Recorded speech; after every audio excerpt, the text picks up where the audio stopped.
যুক্তরাজ্যের ক্যামব্রিজ শহরের কাছে ১ নভেম্বর শনিবার সন্ধ্যায় ট্রেনে ছুরিকাঘাতের ঘটনা ঘটে, যা যাত্রীদের মধ্যে আতঙ্ক সৃষ্টি করেছে। উত্তর ইংল্যান্ডের ডনকাস্টার থেকে লন্ডনের কিংস ক্রসগামী ট্রেনে একাধিক ব্যক্তির উপর হামলায় অন্তত ৯ জন গুরুতর আহত হয়েছেন।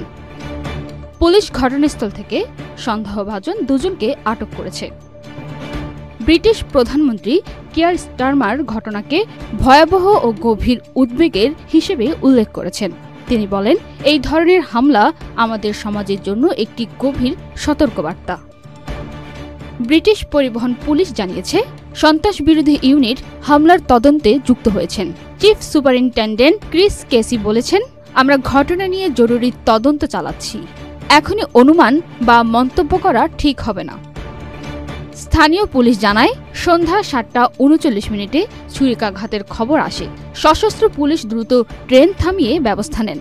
আহতদের হাসপাতালে নেওয়া হয়েছে এবং তাদের অবস্থা গুরুতর। সন্দেহভাজন দুজনকে আটক করা হলেও তাদের পরিচয় এখনও প্রকাশ করা হয়নি। মিডিয়ার রিপোর্ট অনুযায়ী যাত্রীদের মধ্যে আতঙ্ক বিরাজ করছে। এই ঘটনা যুক্তরাজ্যের নিরাপত্তা ও যাত্রী সুরক্ষা নিয়ে নতুন প্রশ্ন উত্থাপন করেছে।